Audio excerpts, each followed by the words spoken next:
चलिए नमस्ते प्रणाम सभी मित्रों को। मैं नितेश गरिमा रिकॉर्डिंग स्टूडियो मुंबई और गुजरात से। बहुत लोग भैया कंफ्यूज में रहला। सिंगर भाई जितना भी हमारा कॉल कर ले, गायक कलाकार भाई जरा कि सिंगिंग करे बा, गाना गाओ बा, म्यूजिक बनाओ बा, रिकॉर्डिंग करवाओ बा, वीडियो बनाओ बा। बहुत सारा गायक कलाकार भाई जो मुंबई से, गुजरात से, कल्याण से, थाना से, पूना से जो कॉल करते रहा भैया, ओके हम बता दी कि आपन मुंबई में 3 ब्रांच बाटे। मुंबई के बोईसर में बा, नाला सोपारा में बा, कल्याण में बा, बाकी वापी में बा, गुजरात। हम कहीं नहीं, गरिमा रिकॉर्डिंग स्टूडियो से मैं नितेश, मुंबई और गुजरात। कई लोग भैया बाने जे कंफ्यूज हो जाने कि मतलब भैया के स्टूडियो मुंबई में बा कि गुजरात में बा। तो भैया आपके बता दी, मुंबई और गुजरात दोनों जगह अपन स्टूडियो बा। मुंबई में कल्याण में बा, नाला सोपारा में बा, बोईसर में बा, और बाकी वापी में बा। गुजरात वापी में पड़ला, सूरत के बाजू में गुजरात बा, वापी बा। तो भैया आप लोग भोजपुरी से जितना भी लोग जुड़ल बाटे, भोजपुरी के गाना बनवाओ खातिर, मगही के, खोटा के, झुमटा के, अंगिका के, मैथिली के, जितना भी मतलब अपन यूपी बिहार के भाषा में जितना भी लोग कलाकार बनल चाहता ओकरा के रिक्वेस्ट बा कि वो जरूर संपर्क करे। Audio video music recording mixing mastering सब चीज़ करके भैया मिली कम से कम बजट में। पैसा रुपये के तो बिल्कुल अपने यहाँ टेंशन नहीं खेले के, सेवा का मौका एक बार जरूर दिया। और आपके बता दी ये गरिमा रिकॉर्डिंग स्टूडियो के चौथा ब्रांच है जो उनकी कल्याण में बा। कल्याण उतरबा स्टेशन पर भैया, कल्याण से मात्र 10 मिनट का रास्ता बा। कल्याण ईस्ट में हाजी मलंग रोड साइड ढाबा द्वारली पड़ा। कोई भी रिक्शा वाला के भैया बोलबा वो लिया के पहुंचा दिया। बाकी अपन बोईसर में भी तो बोईसर में फ़ोन कर दिया भैया, ज़्यादातर बोईसर हम रहिला। और आप सबके बता दी कि कल्याण वाला स्टूडियो पे गुरमीत सिंह रहे, गुरमीत भाई जो कि बहुत अच्छा कलाकार और बहुत अच्छा रिकॉर्डिस्ट भी बने।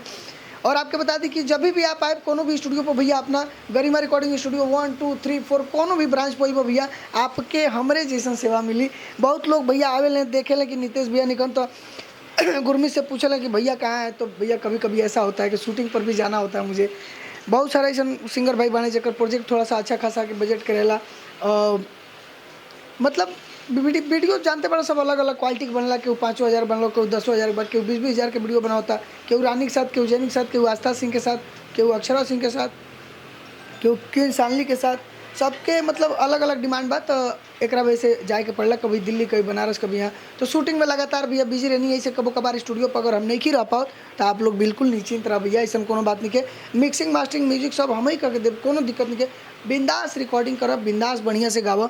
गुरमीत भाई बने, शिवा भाई बने, राहुल बने, सभी लोग एक एक लाइन करके आपके रिकॉर्ड करिए। यहाँ कोनो दिक्कत, कोनो परेशानी के। गरिमा रिकॉर्डिंग स्टूडियो के चारों ब्रांच पर एक ही जैसे काम होला। कोनो घबराइले की जरूरत नहीं के, कोनो भी तरीका के अपने यहाँ फ्रॉड नहीं के, कोनो भी अपनी मतलब झूठ साज बोलने के भैया देखा हमारा काम ही नहीं के। बिल्कुल भी झूठ साज से हमको बहुत नफरत होला कि किसी के साथ धोखा करो, किसी के साथ फ्रॉड करो, झूठ बोलो, किसी गरीब इंसान को सताओ, किसी का पैसा लेके काम न करो, फ़ोन न उठाओ, उसके साथ मतलब ऐसे ये सब चीज़ें बिल्कुल नहीं अच्छा लगता। हाँ ठीक बाटे, लेट हो जाला कभी कभार प्रोजेक्ट 1-2 दिन, थोड़ा समय के अभाव ना रहेला।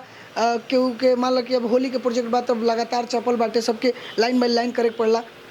लेकिन ये नहीं कि आपके पैसा लेने के बाद चाहे आपके फ़ोन ना उठी, चाहे आपके काम ना हुई टाइम पे, चाहे बढ़िया ना हुई, पैसा देबो तब वो ना देबो भाई, तब वो कमो आपके एकदम सुपर हुई, लाजवाब हुई। ओकरा खातिर निश्चिंत रखबा। देखिए गरिमा रिकॉर्डिंग स्टूडियो के बोर्ड आपके दिखत हो जा, गरिमा रिकॉर्डिंग स्टूडियो 4 जो कि मुंबई के कल्याण में बा। और audio video music recording mixing mastering, लड़की location, camera editing, makeup, choreographer, background lighting वाइटिंग, फॉग, जोन भी चीज़ चाहिए भैया सारा चीज़ अपने पास अवेलेबल बा।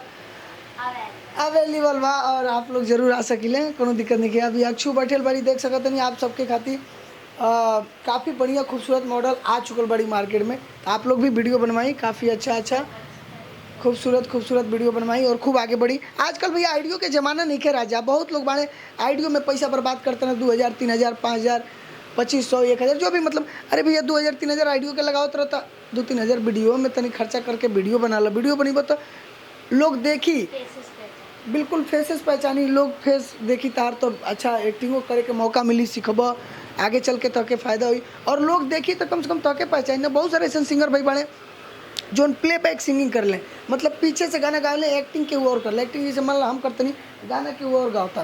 तो एक्टिंग अगर करब तू गानवा गईब तू तबे न तार नामवा चर्चित हुई भैया। ऐसे एक्टिंग भी करा, गाना भी गावा और गरिमा रिकॉर्डिंग स्टूडियो में आवा, खूब मन बहलावा, अच्छा गाना गावा, खूब आगे बढ़ा। ठीक बात, चला मिल जाइए अगला नए वीडियो के साथ। कैसा लगल वीडियो, सब्सक्राइब कर दिया। for watching video. Bye, I love you, take care.